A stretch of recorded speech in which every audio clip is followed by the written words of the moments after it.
Assalamualaikum warahmatullahi wabarakatuh. Ketemu lagi dengan saya Yogi Satrio Haribowo. Hari ini akan saya berbagi tips tentang cara untuk belajar lebih efektif dan hasilnya lebih maksimal. Itu seperti apa sih? Terkadang orang ini kita semuanya ya. Ini kita belajar tetapi sebenarnya kita tidak tahu cara belajar yang lebih maksimal hasilnya bagaimana. Ada 4 tips yang bisa kita coba yang mungkin nanti akan bermanfaat bagi kita semua kalau kita mau mencobanya, menerapkannya. Nah, apa saja 4 tipsnya? Yang pertama, sebelum kita memulainya, tentu kita harus dulu menentukan tujuan kita belajar sebuah materi atau sebuah ilmu itu untuk apa. Terkadang kita hanya sebatas membaca saja, terkadang kita mempelajari saja, tapi tidak tahu sebenarnya itu fungsinya untuk apa. Kita harus tanya pada diri kita sendiri, fungsi kita belajar itu untuk apa, tujuan kita untuk apa. Setelah kita belajar tentang ilmu itu untuk apa tujuannya. Nah, jadi esensi daripada belajarnya itu kita tentukan dulu, selesaikan dulu kita tujuannya untuk apa. Seperti kalau misalkan teman-teman itu berkendara, ada perbedaan orang yang berkendara, naik motor, naik mobil, sebagainya. Pada saat keluar rumah, ada tujuan yang ingin dicapai. Entah itu mungkin ke pegunungan, untuk ke pantai, atau bahkan ke saudara, ke teman. Ada tujuannya. Sehingga pada saat keluar dari rumah, jalur-jalurnya sudah tahu. Nah, lewat jalan raya lebih cepat, atau bahkan jalan gang ini lebih cepat sampainya, dan semacamnya. Jalannya akan lebih mulus dan sebagainya. Berbeda kalau misalkan teman-teman itu keluar rumah, tapi kalau ditanya mau kemana, tidak tahu, hanya sebatas jalan saja, itu akan membuat jalan kita lebih bias, lebih sulit ya, lebih sulit untuk kita sampai ke sebuah tujuan yang kita inginkan. Itu yang pertama. Yang kedua, cari waktunya. Nah, ini yang paling penting nih. Terkadang kalau misalkan kita sebagai pelajar itu belajar tidak mengenal waktu ya, kadang malam, siang, terus kemudian subuh, semacamnya. Nah, waktu-waktu itu sebenarnya bisa untuk kita gunakan untuk kita belajar.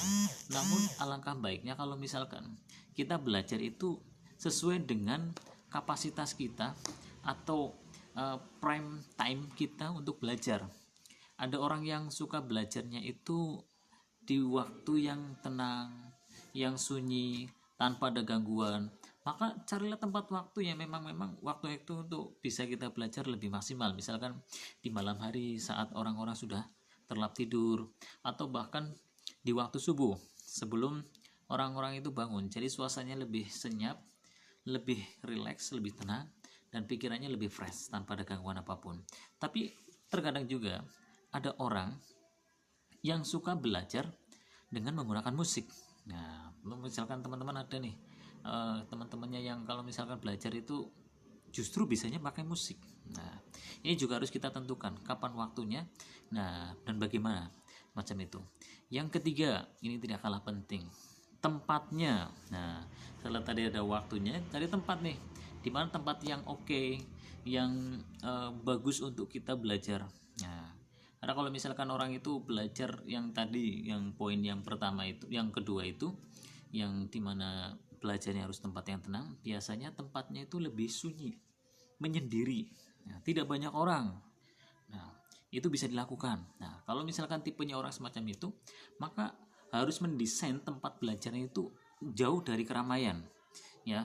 Tidak bisa misalkan orang itu belajar misalkan di tempat-tempat yang banyak orangnya, misalkan seperti sekolahan atau di kelas yang ramai, atau mungkin di kampus yang banyak orang semacam itu. Dia harus menemukan tempatnya sendiri, misalkan di pojok perpustakaan yang sepi ya, dimana di kanan kirinya ada pembatas.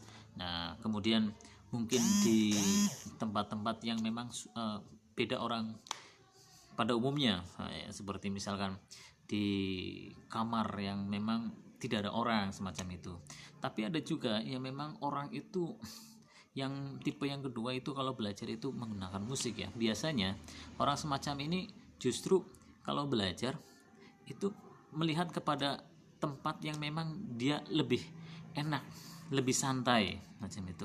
Biasanya tempat-tempat yang seperti ini adalah tempat-tempat wisata atau tempat-tempat nongkrong. Nah, ini juga bisa dijadikan sebuah opsional. Nah, tempatnya tidak menjadi soal, suasananya tidak menjadi soal. Yang menjadi soal adalah kita harus bisa mengenal kita termasuk bagian dari tipe yang mana. Nah, sehingga kalau misalkan kita mencoba ke tipe yang memang kita lebih maksimal untuk belajarnya, kita akan mendapatkan sesuatu atau ilmu yang lebih maksimal lagi.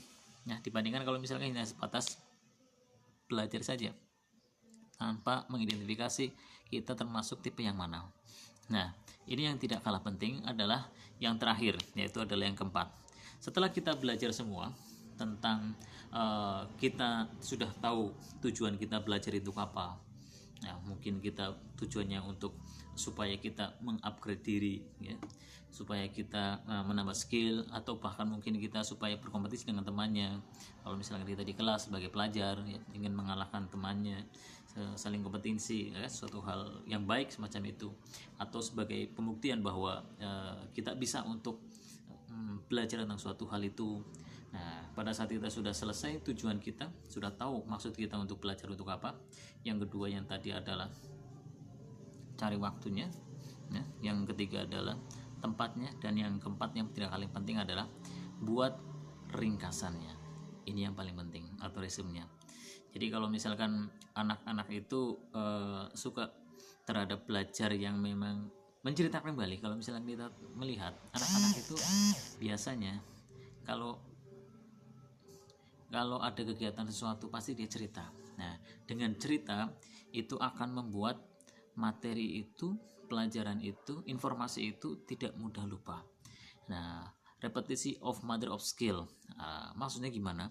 Maksudnya adalah pengulangan itu bagian daripada induk dari pengetahuan itu sendiri. Nah, kalau misalnya kita hanya membaca, hanya sebatas pada melihat, maka ilmu itu sampai kepada presentasi yang paling rendah.